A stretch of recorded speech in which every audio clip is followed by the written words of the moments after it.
Hey guys, welcome back to my channel. Today, as you have read in the thumbnail, I will be taking you through the steps to paint realistic water drops.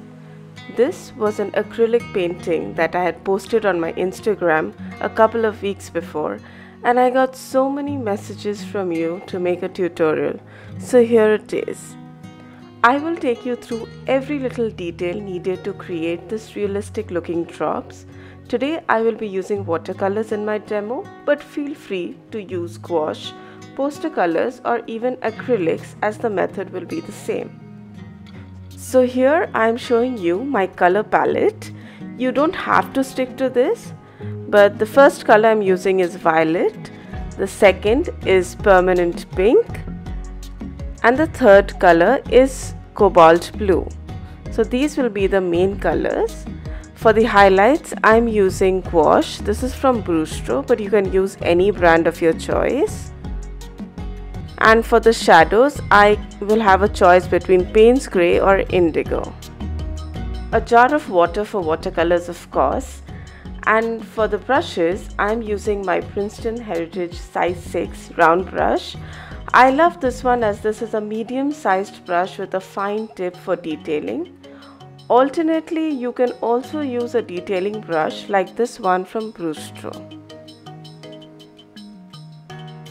And for the last few essentials, a pencil to sketch out your drops and a washi tape to secure the A5 watercolor sheet onto the board.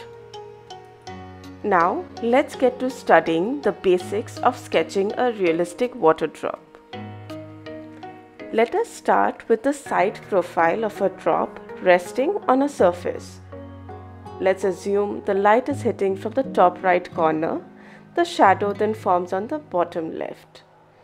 The highlights, they form on the highest points of the drop, but a major portion of the drop becomes susceptible to the reflected light bouncing off the surface and hitting the portion of the drop that faces the light source. And of course, there is a portion of the drop that remains transparent and passes the white light across. This is a bit different from when we study light and shadows for solid objects. By the way, have you checked out my video on lights and shadows? I will have that link in the cards after this video so that you can give it a look and understand the differences. Here I am sketching out a drop from a top-down perspective. The light source is at a corner. The shadows in this case will not be a total replication of the shape of the drop. Water drops as they sit on a vertical surface do not sit spherical. Due to forces of surface tension and gravity, the shape becomes oblong and hence the shadows become a little off, taking the shape of the rounded surface not in direct access to light.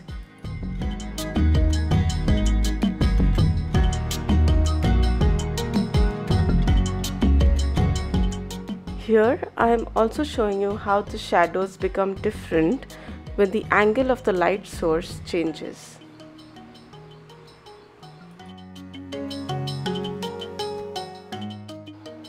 So to summarize all that we have learned in this section of the video, I am sketching out a droplet, mapping out the light source,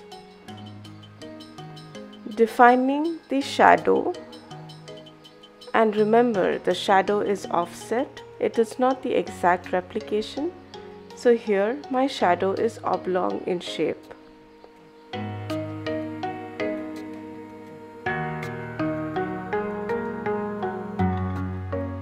I am marking the line that differentiates the reflected portions to the highlighted and the transparent portion of the drop.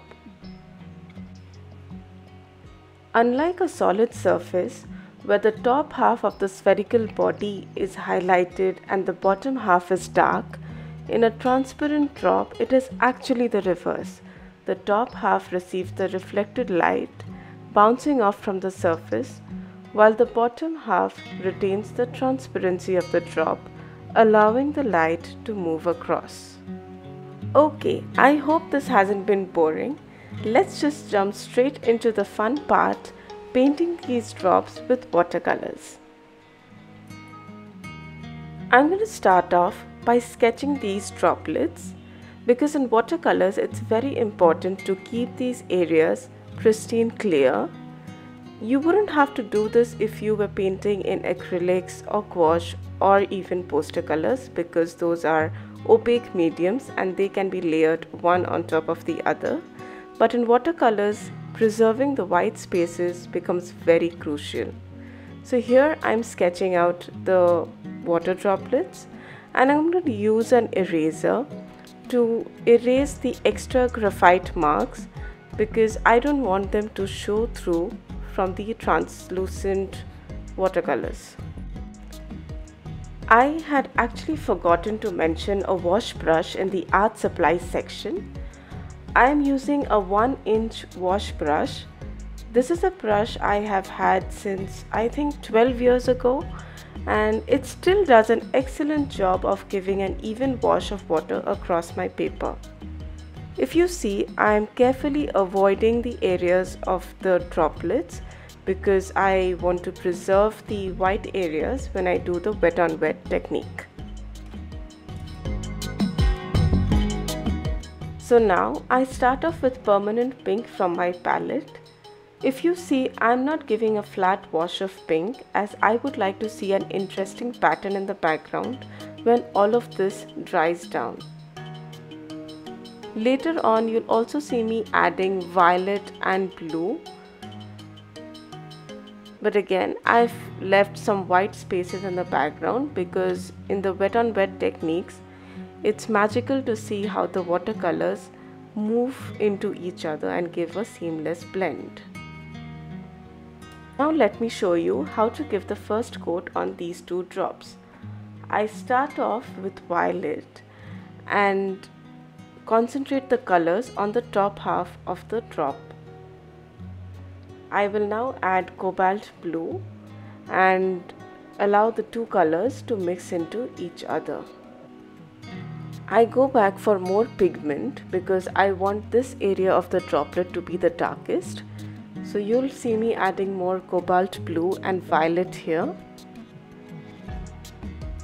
Don't worry, as this is the first coat, all of this will dry down and become a little more fader, so we will have to work in layers. I washed off my brush. I added some Payne's Grey to start painting the shadows. I go back for more violet to intensify the shadows of this droplet.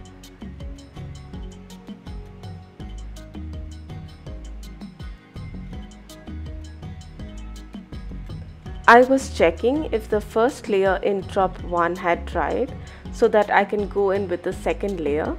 Like I mentioned, all these colors will dry down paler, so we will have to work in layers to make these droplets look real. You can see me add more violet in the top half of the drop, as well as add Payne's Grey and violet in the shadow area of drop 1.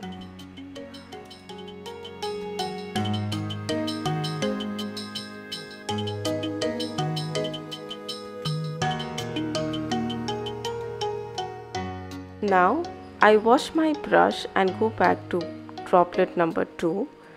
You will see me dragging the colors from the top half of the drop into the bottom half and then immediately lifting off. So this gives a slight staining effect on the bottom half of the drop, and that's what we want to achieve. So droplets are not transparent, they're translucent. They would still carry a little bit of color. Now on to drop number 3. So I want to keep this as violet as possible. So the only colors I would be adding here are violet and a little bit of permanent pink. Again, you see me doing the same technique on the lower half of the droplet.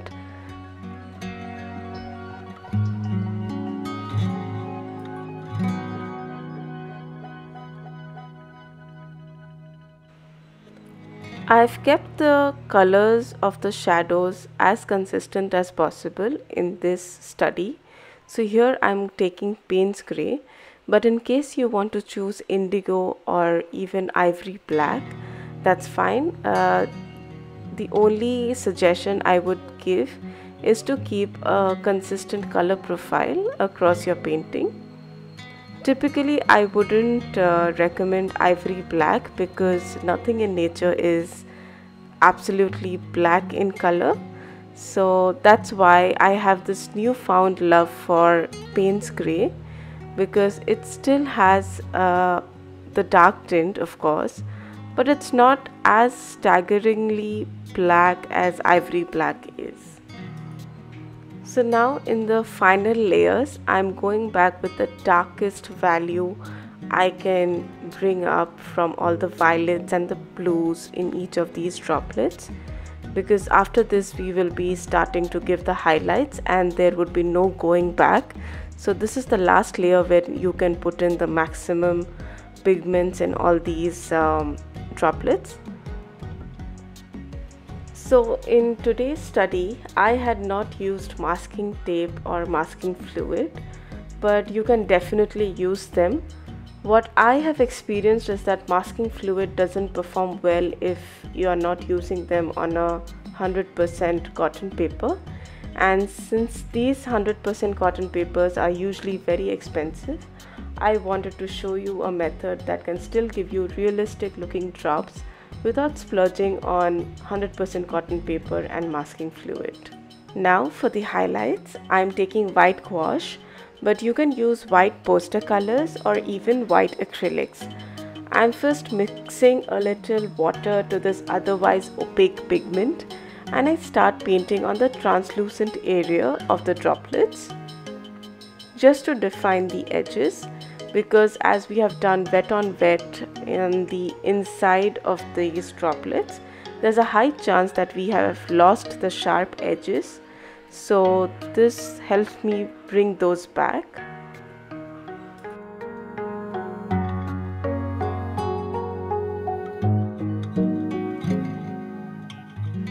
Be very careful to not use the pigments straight off the tube or the poster color jar, because this area of the droplet is supposed to look translucent. But even if you do, make sure you use water immediately. To paint the highlights of each of these droplets, I'm using white straight off the tube because I want the maximum bang for the money for all these opaque pigments. As you see, once we've added the translucent white, the shadows of the droplets become paler, and so I'm going back with Payne's Grey and Violet to darken these shadows. We are nearing almost the end of the watercolor study, and to make the highlights even more intense, I'm using my jelly roll from Sakura, but this is optional again.